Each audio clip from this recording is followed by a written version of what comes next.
Hello বন্ধুরা, সকলকে স্বাগত জানাই আমার চ্যানেল ট্যারো উইথ বৃষ্টিতে। সবাই কেমন আছেন? হ্যাপি থাকবেন, পজিটিভ থাকবেন। জেন্ডার স্পেসিফিক রিডিং এটা একদম নয়, আমার ভিউয়ার্স মেল অথবা ফিমেল যে কেউ হতে পারে। Timeless collective gender energy pick করা হয় বলে সবসময় সব কথা কিন্তু আপনার সাথে রেজোনেট নাও হতে পারে। All zodiac sign base reading কয়েকটা রাশি সিগনিফিকেন্ট থাকে বলে আমি সেগুলোকে মেনশন করে দিই। সর্বোপরি রিডিংয়ের এনার্জি যদি আপনার সাথে ম্যাচ হয়ে যায়, পুরো রিডিংটাই কিন্তু আপনারা সেম জেন্ডারও থাকতে পারেন। সর্বধর্মের জন্য আমার এই রিডিং ডিভাইন গাইড করবেন। আমার ভিউয়ার্স যার কথা ভেবে রিডিংটা দেখছেন তার কারেন্ট এনার্জি কি, আমার ভিউয়ার্সের কারেন্ট এনার্জি কি। রিলেশনশিপের হ্যাপি মুমেন্টস ভাবতে পারেন, কারোর উপর ক্রাশ থাকলে তার কথাটাও ভাবতে পারেন, পার্টনারের নামটা মনে মনে ভাবতে পারেন, তার ছবিও ভাবতে পারেন। Two of Pentacles, the Empress, Knight of Wands, King of Pentacles, Knight of Cups, Ace of Cups। আপনার রিলেশনশিপে থার্ড পার্টি সিচুয়েশন তো আছে, আপনার পার্সন কোনো কমিটেড রিলেশনশিপে আছে কিংবা উনি ম্যারিড পার্সন। আপনাকে নিয়ে হাইলি প্যাশন আছে ওনার মধ্যে, আপনার সাথে রিলেশনশিপে জড়িয়েছেন কারণ থার্ড পার্টির ডোমিনেটিং নেচার উনি সহ্য করতে পারেননি। ওনার নিজেরও ইগো যথেষ্ট আছে, আপনাকে প্রায়োরিটিও দেননি এবং কোনো কথাই আপনাকে খুলে বলেননি। আপনার সম্বন্ধে প্যাশন আছে এবং আপনার সাথে রিলেশনশিপ শুরু করেছিলেন, ইমোশনালি অ্যাটাচমেন্ট ফিল করেছিলেন, শুরু করে দিয়েছিলেন আপনার সাথে রিলেশনশিপটা, কারণ উনি ফ্রেশ একটা রিলেশনশিপ নিজের জীবনে চাইছিলেন। খুব ভালো পোস্টে উনি হয়তো চাকরি করেন, আপনারা দুজনে এক ওয়ার্ক ফিল্ডেও থাকতে পারেন। খুব কর্মঠ, ডিসিশন যা নেবার খুব বলিষ্ঠভাবে উনি নেন। স্ট্রং পার্সোনালিটি, ইগো প্রচুর রয়েছে, কারোর কথা সহজে মানেন না, কিন্তু নিজের জীবনে যে কমিটেড রিলেশনশিপ আছে কিংবা যদি ম্যারিড পার্সন হন তার কথা উনি ফেলতে পারেন না, কিন্তু সেখানে উনি আটকেও থাকতে চান না। আর এর ফলে কি হলো, উনি আপনাকেও প্রায়োরিটি দিতে পারেননি, আর যে কমিটেড রিলেশনশিপে আছে সেখানেও তো প্রায়োরিটি দেননি। উনি নিজের মতো করেই চলেন, নিজের ভালো লাগা যেখানে আছে সেখানেই উনি নতুনভাবে রিলেশনশিপ শুরু করেন। এক্ষেত্রে হতে পারে আপনার ছাড়াও ওনার জীবনে অন্য কেউ থাকতেও পারে। আপনার সাথে রিলেশনশিপ শুরু করেছেন, আপনার সাথে রিলেশনশিপে গেছেন, আপনাকে হয়তো সব কথা উনি বলেননি, কারণ দেখাই যাচ্ছে চাপা স্বভাবের মানুষ, সব কথা যে বলবেন তা না, এবং সোসাইটি কনসিয়াস। খুব স্ট্রং পজিশন উনি হোল্ড করেন, মানুষের উপর একটা হোল্ডিং নেচার ওনার রয়েছে। যে কোনো ডিসিশন উনি একাই নিতে পারেন, যে কোনো সিচুয়েশন রস্ট থেকে রস্ট সিচুয়েশন উনি হ্যান্ডেল করতে পারেন। আপাতত নিজের জীবনে রিলেশনশিপ নিয়ে উনি বিব্রত, উনি চাইছেন একটা দ্রুত সিদ্ধান্ত নিতে কিন্তু পারছেন না, কোথাও না কোথাও উনি আটকে যাচ্ছেন। কাকে প্রায়োরিটি দেবেন কাকে দেবেন না সেটা নিয়ে উনি ভাবছেন। ওনার বার্থডেটের মধ্যে 2, 3, 10, 28, 1 থাকতে পারে। উনি January, February, March, October, September, November month born হতে পারেন। উনি দ্রুত সিদ্ধান্ত নিতে চাইছেন কিন্তু পারছেন না, কোথাও না কোথাও ওনার মনের মধ্যে একটা অস্বস্তি তৈরি হচ্ছে। আপনি ছাড়াও ওনার জীবনে কোনো রিলেশনশিপও উনি থাকতে পারেন, কারণ উনি ওনার জীবনে যে থার্ড পার্টি রয়েছে সেই থার্ড পার্টির ডোমিনেটিং নেচার উনি সহ্য করতে পারেন না, কিন্তু সেখানে উনি মানিয়ে নিয়ে থাকেন কারণ সোশ্যাল কনসিয়াস। আপনার সাথে কিংবা আপনার মতো আরও কারোর সাথে কিংবা অন্য কোনো রিলেশনশিপে থাকলেও মাল্টি কানেকশানে আছেন সেটা দেখা যাচ্ছে। উনি সেই রিলেশনশিপগুলোকে নিজের স্যাটিসফ্যাকশনের জন্যই উনি রেখেছেন, সেগুলো ওনার মনকে হিল করে, কিন্তু উনি নিজের যে প্র্যাকটিক্যাল লাইফ সেটা ছেড়ে যে বেরিয়ে আসবেন সেটা নয়। সেই সম্বন্ধে সেখানে তার ইমেজটা ভীষণ ক্লিন। এইটা নিয়ে আপনাদের দেখুন, আপনাদের মধ্যে একটা সেপারেশন আছে সেটা দেখা যাচ্ছে, কিন্তু আপনাকে নিয়ে ভীষণ প্যাশন আছে ওনার মনে। মাল্টি কানেকশনে থাকলেও আপনাকে প্রায়োরিটি না দিলেও আপনাকে নিয়ে প্যাশন আছে। সেপারেশনে থাকলেও উনি কিন্তু আপনার সাথে নিউ বিগিনিং করবেন, কারণ আপনাকে মিস করছেন, আপনার কেয়ারটা উনি মিস করছেন, আপনি যেভাবে ওনাকে সাপোর্ট করেছেন সেটাকে উনি কিন্তু মিস করছেন, সেটাই দেখা যাচ্ছে। নিউ বিগিনিং করতে চান, দেখুন উনি অনেক বেশি কন্ট্রোল নেচারের, কিন্তু আপনার সাথে নিউ বিগিনিং করতে চান, একটা ঝুঁকি নিতে চান। এতটাই ওনার মধ্যে ইমোশনাল ফ্লো চলছে যে কোনো ওনার জীবনে যে কমিটেড রিলেশনশিপ আছে ওটা যদি উনি নাও বলেন, কিংবা আপনি যদি জানার পর আপনি ইমোশনাল হার্ট ফিল করেন এবং আপনি জবাবদিহি চান, আপনাকে সেই কথাটা বলবেন যে উনি কতটা ট্র্যাপে ফেসে গেছেন। উনি এই রিলেশনশিপ থেকে বেরোতে পারবেন না, কিন্তু আপনার সম্বন্ধে খুব প্যাশন আছে, আপনার সম্বন্ধে আবেগ রয়েছে এবং আপনার সাথে নিউ বিগিনিং করতে চান, সেটা কিন্তু দেখা যাচ্ছে। বাই হার্ট উনি চান, সেটাই দেখা যাচ্ছে। এবং দ্রুত সিদ্ধান্ত নেবেন। কোনো সিদ্ধান্ত নিয়ে ঝুলে থাকতে উনি পছন্দ করেন না, কারণ ওনার মেন্টালিটি সেরকম নয়। মানসিক গঠন খুব শক্ত, খুব স্ট্রং পজিশন, হাই পজিশনে উনি জব করেন, বিজনেসেও থাকতে পারেন।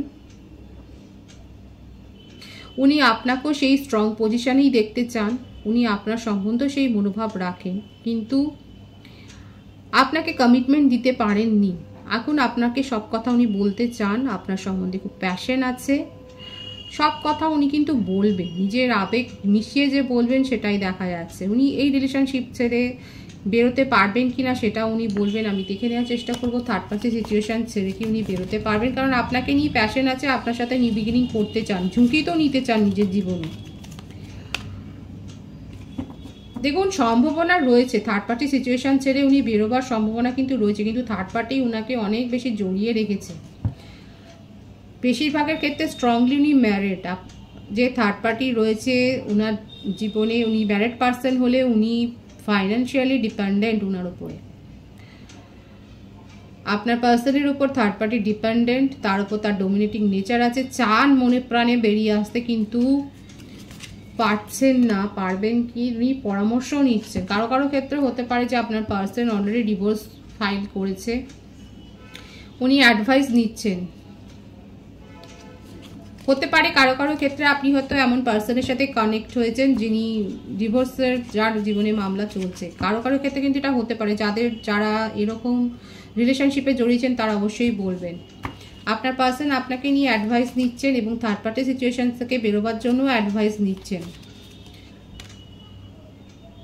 এটাই বারবার দেখা যাচ্ছে, উনি আপনার সাথে নিউ বিগিনিং করতে চান, আপনার সম্বন্ধে অনেক বেশি আবেগ আছে ওনার মনে, আপনাকে ছেড়ে যেতে চান না। আপনি ছেড়ে চলে গেছেন, সেটা ওনাকে ইমোশনালি হার্ট করেছেন। উনি আপনাকে এটাই বলবেন, ওনার মনের মধ্যে যে কথাটা চলছে সেটা এটাই পিক হচ্ছে যে উনি কিন্তু এটাই বলতে চান, আপনাকে নিয়ে উনি অনেক ইমোশনাল হয়ে রয়েছেন, ইমোশনটাকে বুঝতে বলবেন উনি, আপনি অবুঝ হবেন না, এটাই ওনার একটা আশা। এটাই উনি এক্সপেক্ট করছেন যে আপনি অবুঝ হয়ে ওনাকে ছেড়ে দেবেন না, আপনি ছেড়ে চলে যাবেন, ওনাকে সাপোর্ট করবেন, উনি আপনার প্রতি গ্র্যাটিটিউডও শো করবেন, সেটাই দেখা যাচ্ছে। উনি আপনার সাথে নিউ বিগিনিং করতে চান, সেটাই কিন্তু দেখা যাচ্ছে। আমি আপনার এনার্জিটা দেখে নেওয়ার চেষ্টা করব। 7 অফ পেন্টিকলস, 10 অফ সোর্স। স্বাভাবিকভাবেই আপনার মনে হয়েছে আপনার পার্সন আপনাকে ডিচ করেছে, চিট করেছে। আপনি উনার এনার্জি আপনার কাছে মাথা ব্যথার কারণ, আপনি নিজের জীবনে এবার কী করে কী করবেন সেই প্ল্যানিংটা এবার করতে ব্যস্ত। প্রত্যেকটা রাশি এখানে এসে গেছে। আপনি এই রিলেশনশিপে অনেক হার্ডওয়ার্ক করেছেন, আপনি অনেক এফোর্ট দিয়েছেন, আপনার মনে হয়েছে সমস্ত এফোর্টটা আপনার ব্যর্থ, জলে গেছে। উনি আপনাকে হতাশা, ডিপ্রেশন ছাড়া আর কিছু দেননি, চিন্তা ভাবনা ছাড়া আর কিছু দেননি। এটাই হচ্ছে ওনার তরফ থেকে গিফট আপনার জন্য।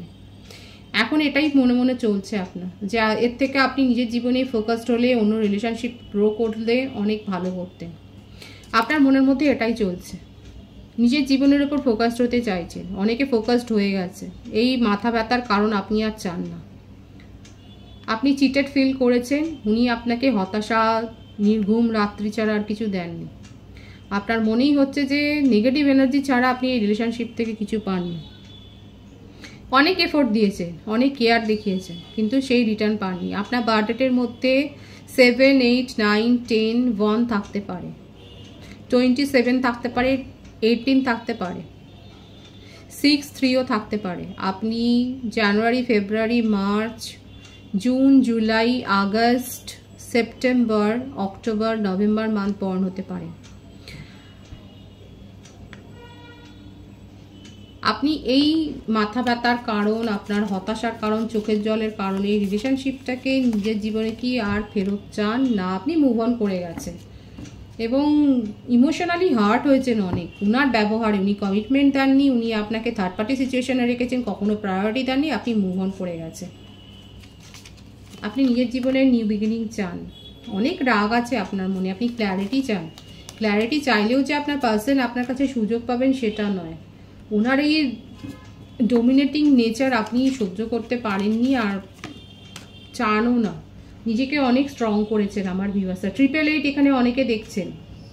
আপনার জীবনে একটা সাকসেস আপনি পেতে চলেছেন। অনেক স্ট্রং করেছেন মেন্টালি। আপনি নতুন জব পেয়েছেন। আপনি বিজনেস ওম্যানও হতে পারেন বা বিজনেস ম্যানও হতে পারেন। আপনি বিজনেসে আছেন সেটাই দেখা যাচ্ছে। আপনি নিজেকে অনেক গ্রো করেছেন।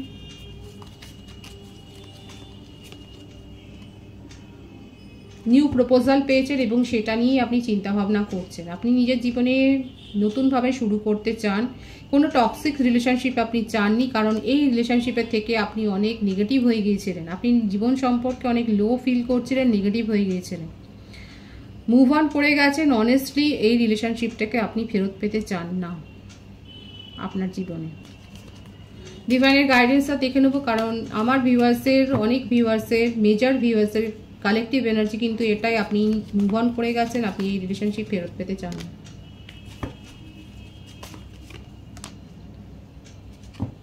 নেগেটিভিটি গ্রো করবেন না।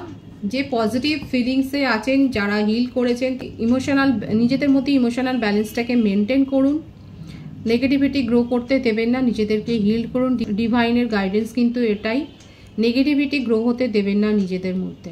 যে টক্সিসিটি আপনি দেখে এসছেন, যে নেগেটিভিটি আপনি সহ্য করে এসছেন, সেটাকে গ্রো হতে আর দেবেন না। যে পজিটিভিটি, যে পজিটিভ লেভেলে নিজেকে নিয়ে গেছেন সেটাকেই মেনটেন করুন। পজিটিভিটিটা ক্লেম করবেন। রিডিংয়ের এনার্জি যদি আপনাদের সাথে ম্যাচ হয়, রিডিংটা লাইক করে এনার্জি অবশ্যই এক্সচেঞ্জ করে নেবেন, যেটা ভীষণভাবে জরুরি। সকলকে আমার চ্যানেলে অনেক অনেক স্বাগত এবং শুভেচ্ছা জানাই। রিডিংটা একটু শেয়ার করে দেবেন, চ্যানেলটা সাবস্ক্রাইব করে দেবেন, আর সকলে ভীষণ ভীষণ ভালো থাকবেন।